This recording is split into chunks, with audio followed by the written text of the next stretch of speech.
A very warm welcome to Ultimate Pool Extra. It's been another very big week in the Ultimate Pool world, and we've got another big week coming up as well. And joining me on this week's show to try and help work out what's going to happen and what has happened is World Snooker's star Mark Allen, Dom Cooney, the Pro Series 8 champion from last year, and as ever, Scott Ryan. Hi guys, great to have you all on the show. Mark, I've got to come to you first. You're going to be in action this weekend, the Players' Championship. It's great to have another snooker star on the show.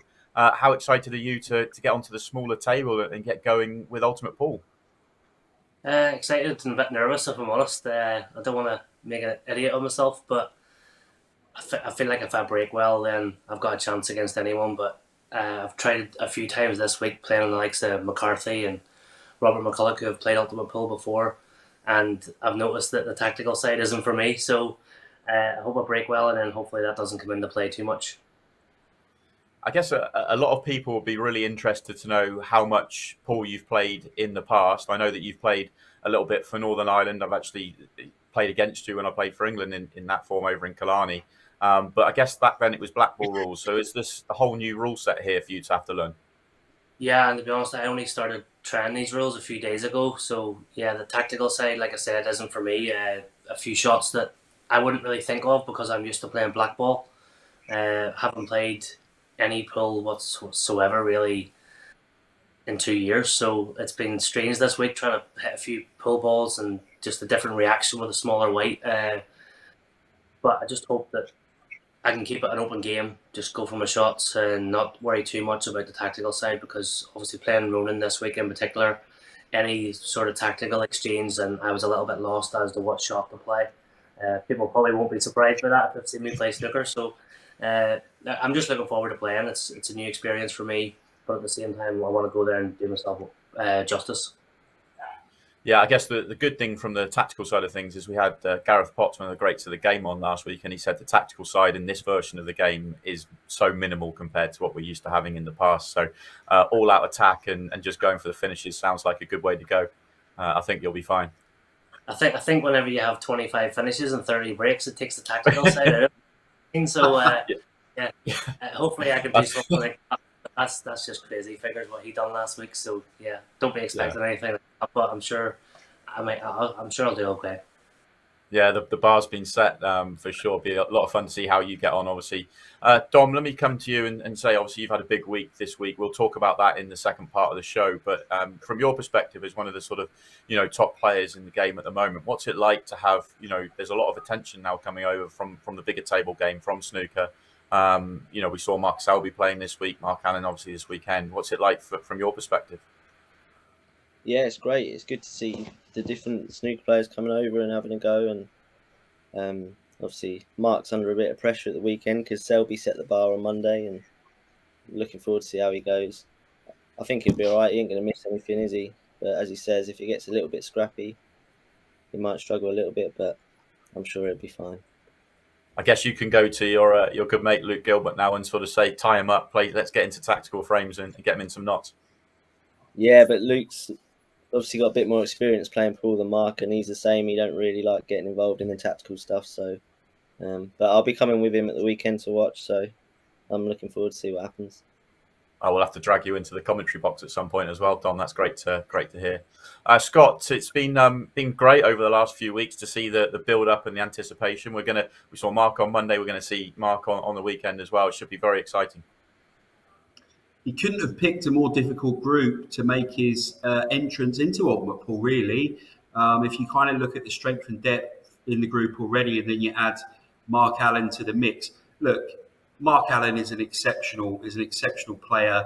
He's not going to have any difficulty adapting to the world of Ultimate Pool, where kind of we alluded to the fact that there may be some tactical nous required, but it's not going to happen very often, and it's only going to be the odd frame.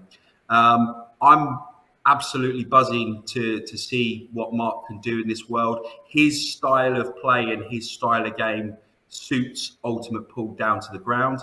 And don't be surprised if you certainly see him there on the second day. It's going to be a tough ask to win that group because, no doubt about it, you've got a legend in the game in Ronan McCarthy. You've got arguably the greatest to ever do it, Mick Hill in the group. You've got Luke Gilbert. You've got Eddie Barker. You've also got Emma Cunningham, who's got a point to prove herself. So, Mark, I don't envy the group you're in, but you've definitely got the talent to really punish some people in this format for sure. Well, let's bring up the group and show you exactly what's going on this weekend, and we can ask you, Mark, while we show you the group, how much do you get to watch Ultimate Pool? So how much do you know about the players? Obviously, you've already mentioned that you know Ronan well, practice them this week, and Mick's one of the greats of the game, but how much do you know wider than that, really? I don't really, I'm going to be honest, I don't really. I know Emma, obviously she's from Northern Ireland, I know how well she's done in the ladies game. Not quite proven herself yet in the men's from what I've heard, so she'll be out with a point to prove, but I think everyone that's in this tournament is going to be a high caliber of player. Even like Luke and Eddie, who I don't really know overly well, they wouldn't be in this tournament if they weren't good, very, very good players. So look, I just have to focus on my own game. I've said it before, if I break well, then I feel like I can beat anyone, and that's Mick and Ronan included. But ultimately, it's not, you can't just guarantee that you're going to break well, but I'm looking forward to the challenge, and I think the tougher the group, the better for me, because I'm not really expecting too much, and I'm sure other people will probably be thinking, who's this snooker player coming over into our world, and we want to put him back into his place. So I think the pressure is on the pool players to back their own sport and put me back in my place. So I don't feel like Love to hear that. Apart from personal pride more than anything. Yeah, I love to hear that. It is an interesting one because there's so many people think that snooker players will come over and just do really well because you're a great snooker player, but there's a lot more to the game than that. So obviously that'll be fascinating to see how you get on. But what I like about this weekend is the fact that you're not just coming in playing first round race to 6. If it doesn't go your way, you're out. You actually get 5 goes, 5 cracks at it to actually really have a real good day at it and see where you sort of stand at the end of the day. I guess that's an exciting way to make your introduction to Ultimate Pool. Absolutely, I think it's a great format. You're like you said there, you're not just getting one match and then you get to go home. You're getting 5 games. You've plenty of time to get yourself into the tournament.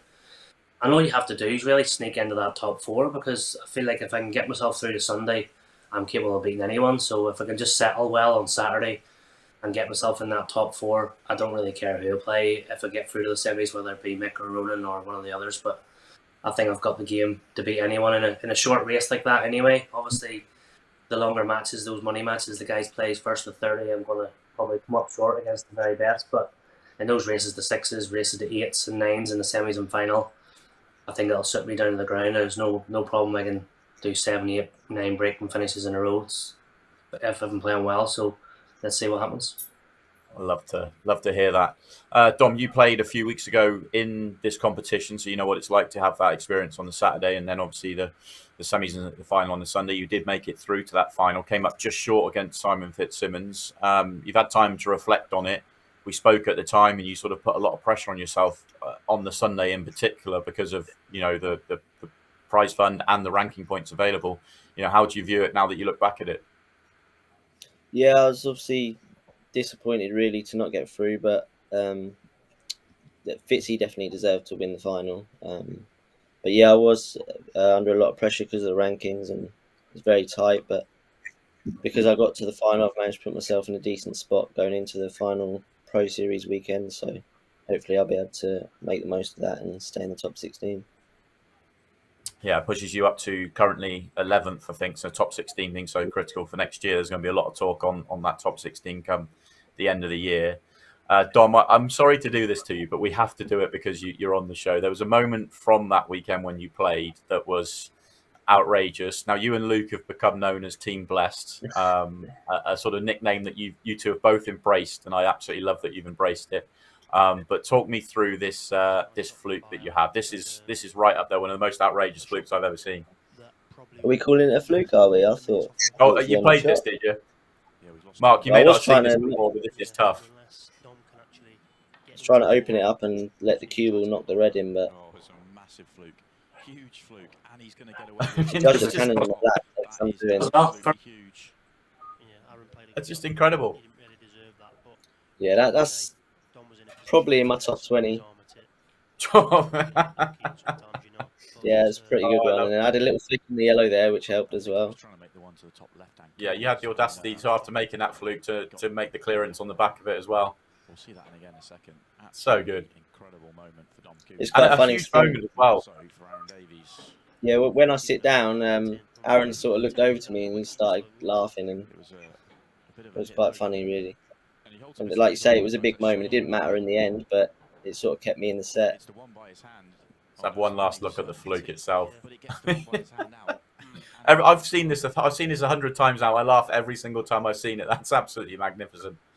Scott, I mean, I that did was hammering me for it. He did, but did you see he got his own back because he had a big one when he played a few weeks ago as Yeah, well. I did see that. Scott, that was a great moment, wasn't it? Enjoyed that. You would, if you had that shot played against you, you'd get your cup and you'd be sick in it and you'd put it back down again, wouldn't you? Because it was absolutely disgusting. Like literally, my head would be rolling around the floor if somebody played that shot against me, because that was disgusting. And the fact that he loves it as well. I mean, that just proves my theory that I keep saying. These players apologise for their flukes, but they do not mean it. Like literally, that is absolutely disgusting. Like literally, why even put your hand up? Just walk back to your chair. You've had your fluke. Well done. But no, honestly, that was absolutely up there with one of the most ridiculous flukes of all time. He couldn't even keep a straight face when he's just said, "What are you saying? I didn't play it." Like, how could you keep a straight face? Like seriously, well done. You know, you should be on stage, Dom, because like, it's ridiculous. Yeah, it was terrible. Mark, what's it like in the snooker world when you get some big flukes happen? Because when we see you guys on telly playing, it always seems to be hand up, respectful. But when you get backstage, is there some good needle on the back of flukes? Not so much needle, I wouldn't think, but because obviously we're playing for high stakes. But no, you don't care at all if you get flukes and it hurts whenever you get them against you. But I think it's just etiquette, really, isn't it, to apologise? But no one ever means it. You're actually hoping for a fluke just to piss off your opponent a little bit. Yeah, it actually is better than making the pot clean, isn't it? You get your opponent gets more annoyed by it. Yeah, absolutely. Especially against some of the weaker mentally players, you're hoping you get a fluke and then that'll set them off. Yeah, I'd love to hear that. Mark, one thing we do need to talk to you about with obviously you coming into Ultimate Pool, have you seen the 6 red shootout and are you ready for a potential 6 red shootout? I'm going to say yes, I've seen it, and I'm also going to say no, I'm not ready for it. Whenever me and Ronan were in the other day to finish off the day, we tried a few goes, and I was awful. I was absolutely awful. I think my best time was like 24, and that's just not going to cut it, really. Ronan threw 24 would have been fine last week. 24 would have been fine last week. 19, so I think I'm going to need more times like that to have a chance, but let's hope it doesn't come down to the 6 red shootout. Yeah, well, we've seen the bar being raised by Brian Halcrow, took it to 15 seconds. But we saw last week in the players with a 4-way 6 red shootout, anything in the 20-second mark was going to get you into Sunday's action when it was 2 from 4. So 24 for someone that's not done it before is actually really, really, really good time. How do you decide who goes first? Lag for it. So the 4-way lag is fun. Do you get to choose? You get to choose. Yeah. Would you go first or second? I think I'd definitely go second to see what you're working with. Yeah, I agree. I think the majority of people tend to go the same way. There's a few that like to go first and put the pressure on, but then you're under pressure to put a good time in because if you put in a bad time, it makes it easier for your opponent. But Scott, will we enjoy seeing Mark in a 6 red shootout? That'd be good fun this weekend. Yeah, and I think he's probably selling himself short. Now, you say that Ronan stuck in a good time. Ronan twitched badly in a 6 red shootout, which ended up costing him 10 grand. He actually told me about that. I don't think he's over it yet. He's not over it yet. He's not. Did he blame Jack? No, not over it yet because he mentioned it to me a few days ago. He's definitely not over it yet. Did he blame Declan?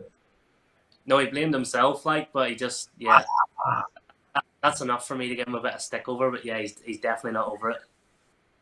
If you get a chance, I'll show it to you this weekend. But Dec, when we had Dec and Ronan on the show, they watched it back, and Ronan was basically, it's all Dec's fault. It's absolutely, he basically blamed him all the way through. It's actually one of the most funny clips we've had from the whole show so far. So I'll dig that out for you this weekend. It's well worth watching. But we'll look forward to it. Yeah. All I'll say is, in terms of the 6 red shootout, literally, it's a lottery at times. If you get a good split on the break, you could put a rapid time in. All it takes is one dodgy ball, and you're putting in a longer time. I think you cope with the pressure fine, Mark. Surely you'll be able to cope with this pressure, no problem.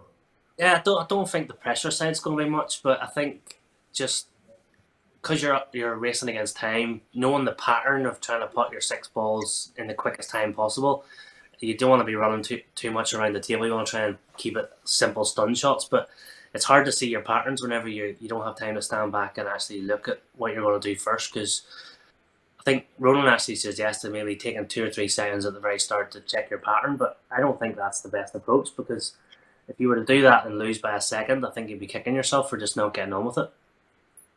Now let me work this out, Mark. Ronan's in the same group as you, and he's giving you advice on a 6-red shootout. He's going to give you the right advice, Mark.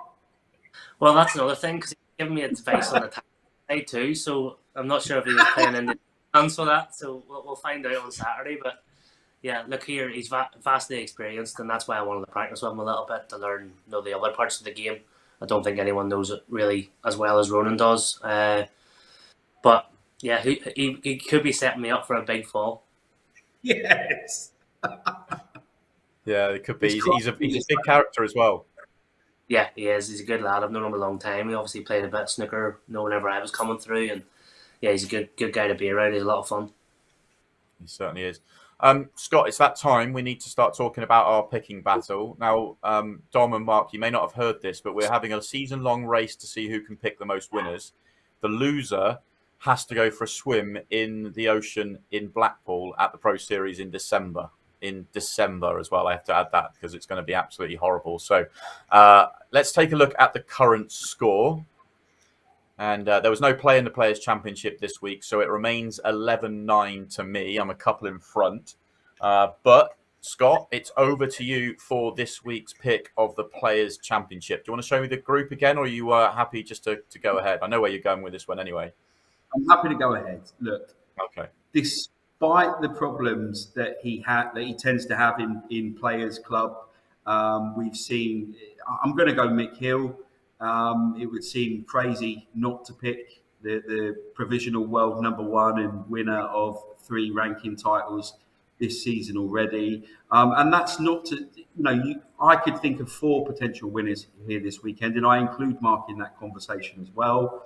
But having said that, if I've got the world #1 there to pick, despite his trouble at Players, I'm going to have to go with Mick Hill. Yeah, I mean, I knew you were going for Mick because, you give me a lot of stick for only ever going for the favourites, and you've gone for the favourites. So, thanks for that. I knew that was happening. If I look at the rest of the group, then what am I going to do? I think I'd be interested to see how Luke gets on this weekend. I definitely think he's got the game to do some damage.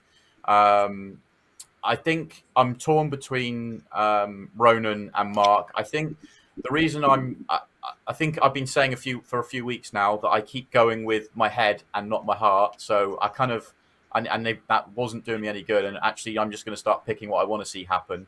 And I'm very, very torn between the two, but I am just going to edge it towards Ronan. I think if he finds some breaks this weekend, because that's the bit that lets him down, the rest of the game he has got, and I think he'll do very well indeed. But it's a close one between the two of you, so I'm going to go Ronan on this occasion.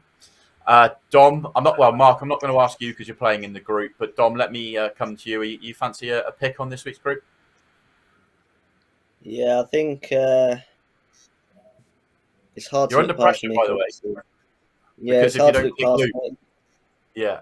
And if I don't pick Luke, I probably won't get home from coming with him. And then obviously Mark's here as well, so he might moan at me if I don't pick him. No one's picked me so far. No offense, Colin. I think I'll go with Mick. I think it's hard to look past him. If he finds some form, then he's obviously the man to beat, isn't he? So I'll go with Mick. You're going to go with Mick, and Mark, you're going to go for yourself. We're going to say that. Absolutely. Absolutely. Yeah, you've got to. Thanks, guys, for being on the show. This is part one. We'll be back in part two, where we're going to take a deeper look into the Masters, where Dom came through this week. And then in part three, we are going to take a deep look into what happened on Monday with Gareth Potts and Mark Selby. So make sure you join us for part two. But for now, goodbye.